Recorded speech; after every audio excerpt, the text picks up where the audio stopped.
বাংলাদেশের মাননীয় প্রধানমন্ত্রী জনাব তারেক রহমান, তিনি বর্তমান ক্ষমতায় আছেন। আর তিনি নির্বাচনের পূর্বে দেশে আসার সময় বা দেশে আসার আগে নানান ধরনের নেগেটিভ বক্তব্য আমরা সোশ্যাল মিডিয়াতে দেখেছি। আপনারা অবশ্যই জানেন সেগুলো। আমি সে সমস্ত কথা বলতে চাচ্ছি না, শুধু একটা বিষয় বলবো, তা হলো জনাব তারেক রহমান দেশে আসার পূর্বে ইন্ডিয়ার সাথে যুক্তি করে আসছেন। এই কথাগুলো আমরা অনেকেই জানি। এটা কিন্তু আমরা জানি বলতে আমাদের এটা মানা কথা না, আমাদের চোখে দেখা কথা না, সোশ্যাল মিডিয়া থেকে এই জিনিসগুলো আমরা দেখছি। তা আসলে এই যে বক্তব্যগুলো, এটা কি আসলেই সঠিক না বেসঠিক? আর সে কি ইন্ডিয়ার দেয়া কোনো ছক অনুসারে বাংলাদেশ পরিচালনা করবে না করবে না? দেখেন, ইন্ডিয়া আলাদা একটা রাষ্ট্র, বাংলাদেশ আলাদা একটা রাষ্ট্র। যখন তারেক রহমান প্রধানমন্ত্রী হয়ে গেছেন, হবার পূর্বে কি হয়েছে সেটা বলার বিষয় না, হবার পরে সে যেই কাজটা করবে বাংলাদেশের জন্য, সেটাই তার আসল চেহারা এবং সেটাই তার প্রকৃতপক্ষে কাজ। তার পূর্বে যা কিছুই যাক না কেন, যত কথাই যাক না কেন, কোনো কথাই কিন্তু ধর্তব্য না। কেননা তারা কিন্তু আগেই বলেছেন যে আমরা ক্ষমতায় আসার জন্য অনেক কথাই বলেছি, অনেক বক্তব্যই দিয়েছি, আমাদের সব বক্তব্যই কিন্তু সঠিক না। আমরা ক্ষমতায় আসার পরে জনগণের জন্য যেই কাজগুলো করব সেটাই আমাদের আসল কাজ। এটা কিন্তু পরবর্তীতে তারা নিজেরাও নানান বিষয় স্বীকার করেছেন এবং তারা এই বক্তব্য কিন্তু বারবার দিয়েছেন। তো তারেক রহমান মাননীয় প্রধানমন্ত্রী বর্তমান বাংলাদেশের, তার অ্যাক্টিভিটিগুলো, সে ভবিষ্যতে কিভাবে দেশ পরিচালনা করবেন, কি কাজ করবেন দেশের জন্য, দেশটাকে কোথায় নিয়ে রাখবেন, দেশের উন্নয়ন অবকাঠামো কি কি তৈরি করবেন, সেটা হলো দেখার বিষয়। আর সবচাইতে বড় বিষয়, বর্তমান আমাদের দেশে সারা পৃথিবী যেখানে ডিফেন্স সিস্টেম নিয়ে চলতেছে, সারা পৃথিবী যেখানে উন্নয়নমূলক কাজের সাথে 100 বছর সামনে দেখে, আর আমরা সেখানে 100 বছর পিছনে দেখি। আমরা এখন 71 সাল নিয়ে দেখি। আমাদের দেশে আর কিছু দরকার নাই, শুধু 71 চেতনা থাকলেই হবে। অথচ সারা পৃথিবী যেখানে তার ডিফেন্স সিস্টেম উন্নয়ন করতেছে, তাদের সোলজার সিস্টেম উন্নয়ন করতেছে, তাদের দেশের মজবুত ভিত্তি তৈরি করতেছে, তারা একটা ডিফেন্স সিস্টেমকে একটা অবকাঠামোর মতো তৈরি করছে, আর আমরা সেখানে চেতনাকে মানুষের মুখে মুখে পৌঁছাই দিছি। তো এই চেতনার হাতিয়ার আর শাহবাগের আন্দোলনের হাতিয়ার, এগুলো দিয়ে কখনোই একটা দেশ চালানো যায় না। এটা দিয়ে শুধুমাত্র জনগণকে বিভ্রান্ত করা যায়, আর কিছু না।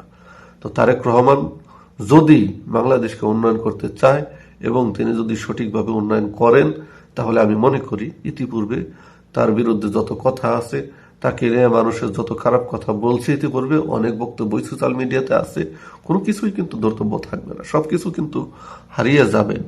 আর যদি জনগণ যে সমস্ত বক্তব্য দিছে, অনেক সোশ্যাল মিডিয়াতে আছে এবং অনেক কন্টেন্ট ক্রিয়েটর এবং মিডিয়াতে এই সমস্ত বক্তব্য প্রচার আছে, সেই প্রচারের মতো যদি তিনি কাজ করে যান, তাহলে কিন্তু কলঙ্কিত ইতিহাসটা বাংলাদেশের ইতিপূর্বে যেভাবে ছিল সেভাবেই রয়ে গেল।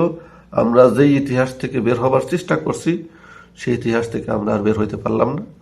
এটাই কিন্তু প্রকৃতপক্ষে আমাদের ভাগ্য হয়ে যাবে। কিন্তু তারেক রহমান বর্তমানে এমন একটা সময় দেশের ক্ষমতায় আসছে, যেই সময়গুলোতে দেশের শতকরা অন্তত 90% জনগণ চায় বাংলাদেশের উন্নয়ন হোক। সে উন্নয়নটা শুধু রাস্তাঘাটে নয়, কিন্তু জনগণ কিন্তু এখন রাস্তাঘাটের উন্নয়ন খুঁজে না, জনগণ খুঁজে কিন্তু দেশের উন্নয়ন। আর দেশের উন্নয়ন বলতে আমাদের দেশের সবচাইতে বড় সমস্যা কিন্তু এখন 3-4টা জিনিস। তার ভিতরে একটা হলো দেশের ডিফেন্স সিস্টেম। সেটা এখন বর্তমানে খুবই গুরুত্বপূর্ণ হয়ে দাঁড়াইছে আমাদের অস্তিত্ব রক্ষার জন্য। কেননা আমাদের পাশের দেশ এমনভাবে আমাদেরকে ঘিরে ধরছে, এমনভাবে আমরা বিপদের সম্মুখীন আছি যে আমাদের দেশে বর্তমান টিকে থাকা মুশকিল। এবং আমাদের শিক্ষা ব্যবস্থার চরম অবনতি ঘটে গেছে। এখান থেকে যদি আমাদেরকে মুক্তি পেতে হয় এবং আমাদের এই জাতিকে যদি আবার পৃথিবীর বুকে সঠিকভাবে দাঁড় করানোর ইচ্ছা থাকে, তাহলে আমাদের দেশের উন্নত শিক্ষা ব্যবস্থা কিন্তু খুবই গুরুত্বপূর্ণ। আমাদের দেশের চিকিৎসা ব্যবস্থা খুবই নিম্ন শ্রেণীর, পৃথিবীর অন্যতম নিম্ন শ্রেণীর, শুধু নিম্ন শ্রেণীর না, পৃথিবীতে যতগুলো দেশ আছে নিম্ন শ্রেণীর মধ্যে তার ভিতরে একটা। এটা কিন্তু খুবই ন্যাক্কারজনক। আমাদের দেশের বিচার ব্যবস্থা, এই বিচার ব্যবস্থা কিন্তু খুবই ন্যাক্কারজনক। এটা যদি সে সঠিক না করতে পারে, অর্থাৎ আমি রাস্তা দিয়ে বের হয়েছি, আমি আমার সন্তান নিয়ে বের হয়েছি, আমার ওয়াইফ নিয়ে বের হয়েছি, রাত যাই হোক না কেন আমি নিজেকে নিরাপদ মনে করতেছি রাস্তা দিয়ে যাবার সময়, তবে বাংলাদেশের বিচার ব্যবস্থা সঠিক। আর যদি মনে করি যে না, আমার যে কোনো সময় আক্রমণ হইতে পারে, আমার মেয়ে বাইরে গেছে, সমস্যা, টেনশন থাকতে পারে, তাকে খুঁজে আনো, সে কোথায় আছে, এমন ব্যবস্থা যদি থাইকা যায়, তাহলে কিন্তু সে সঠিকটা করে নাই, বিচার ব্যবস্থা করতে পারে নাই, দেশের আইন শৃঙ্খলা সঠিকভাবে করতে পারে নাই। এবং দেশের চাঁদাবাজি বন্ধে, বাংলাদেশে কিন্তু চাঁদাবাজিটা খুবই গুরুত্বপূর্ণ হয়ে দাঁড়াইছে।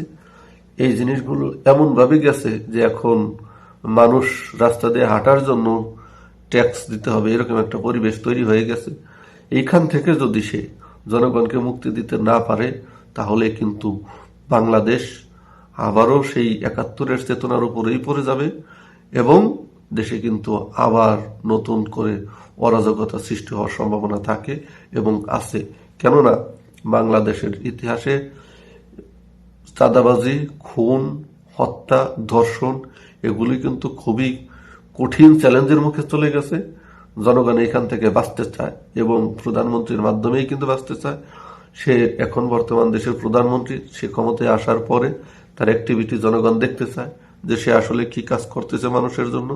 এটা কিন্তু অত্যন্ত গুরুত্বপূর্ণ। তা আমি যে কথাগুলো বললাম, জনাব তারেক রহমান বাংলাদেশের মাননীয় প্রধানমন্ত্রী, তিনি যদি এই কাজগুলি করতে পারেন, তাহলে আমি মনে করব যে বাংলাদেশের ইতিহাসে তারেক রহমানই হবেন সর্বশ্রেষ্ঠ প্রধানমন্ত্রী। ইতিপূর্বে যতগুলি লোক গেছেন প্রধানমন্ত্রীর পদ থেকে, আর যদি সে করতে না পারে, তাহলে পূর্বের প্রধানমন্ত্রীগুলো যেরকম চলে গেছে তার বক্তব্য কিন্তু সেরকমই থাকবে, তার অবস্থান ওই জায়গাতেই থাকবে। ধন্যবাদ সকলকে।